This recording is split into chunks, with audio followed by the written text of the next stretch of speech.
تو دوستو اس ویڈیو میں ہم جانیں گے کہ تابوت سکینہ کیا ہے۔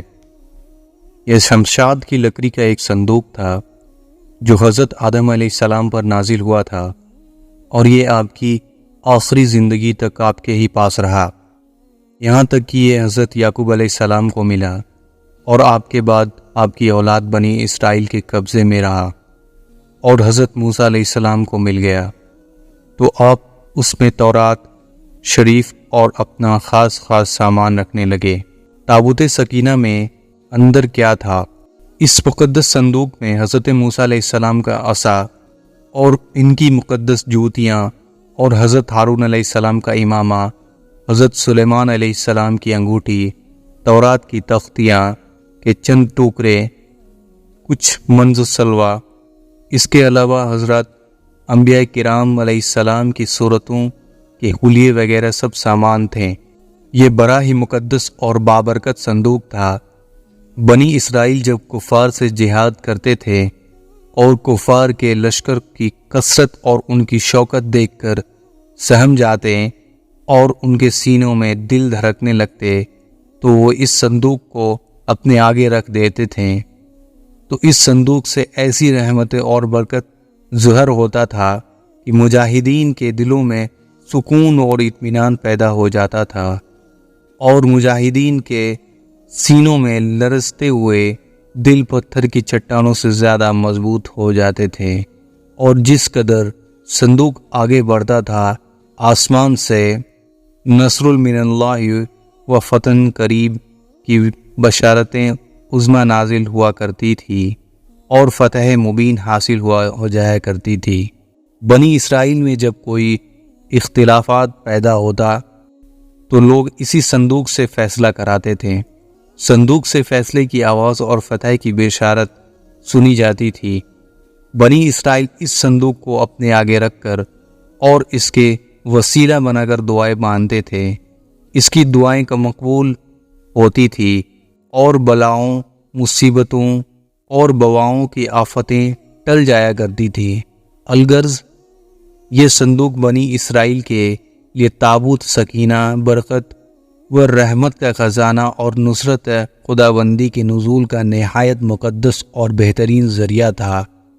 مگر جب بنی اسرائیل طرح طرح کے گناہوں میں ملوث ہو گئے اور اس لوگوں میں معاشی و طغیانی اور شرکسی و گناہوں کا دوڑا ہو گیا، تو ان کی بدعمالیوں کے نحوست سے ان پر اللہ کا یہ غضب نازل ہوا کہ قوم عمالقہ کے کفار نے ایک لشکر کے ساتھ ان لوگوں پر حملہ کر دیا۔ ان کافروں نے بنی اسرائیل کا قتل عام کر کے ان کی بستیوں کو تباہ برباد کر ڈالا، عمارتوں کو توڑ پھوڑ کر سارے شہر کو تہس نہس کر ڈالا، اور اس مبارک صندوق کو بھی اٹھا کر لے گئے۔ اس مقدس صندوق کو نجاستوں کے پورے خانے میں پھینک دیا۔ لیکن اس بے ادبی کا قوم عمالقہ پر یہ بوال آیا کہ یہ لوگ طرح طرح کی بیماریاں اور بلاؤں کے ہجوم میں جھونک دیے گئے۔ چنانچہ قوم عمالقہ کے 5 شہر بالکل برباد اور ویران ہو گئے، یہاں تک کہ ان کافروں کو یقین ہو گیا کہ یہ مقدس صندوق کی بے ادبی کا عذاب ہم پر پڑ گیا ہے۔ تو ان کافروں کی آنکھیں کھل گئی اور ان لوگوں نے اس مقدس صندوق کو ایک بیل گاڑی پر لاد کر بیلوں کو بنی اسرائیل کی بستیوں پر ہانک دیا۔ پھر اللہ تعالیٰ نے 4 فرشتوں کو مقرر فرما دیا جو اس مبارک صندوق کو بنی اسرائیل کے نبی حضرت شمویل علیہ السلام کی خدمت میں لائے۔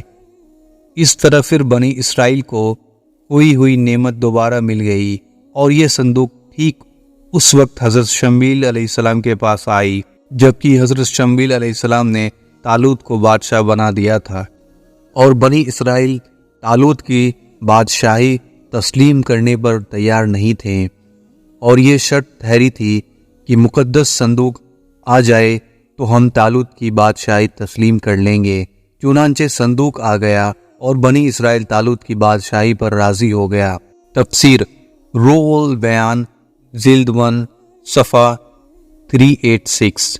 قرآن مجید میں اللہ رب العزت نے سورہ بقرہ میں اس صندوق کا تذکرہ فرماتے ہوئے ارشاد فرمایا، اور ان سے ان کے نبی نے فرمایا، اس کی بادشاہی کی نشانی یہ ہے کہ تمہارے پاس وہ تابوت آ جائے گا جس میں تمہارے رب کی طرف سے دلوں کا چین ہے اور معزز موسیٰ اور ہارون کی چھڑی ہے، توڑی ہوئی چیزوں کا واقعہ ہے، فرشتے اسے اٹھائے ہوئے ہوں گے، بے شک اس میں تمہارے لیے بڑی نشانی ہے اگر تم ایمان والے ہو۔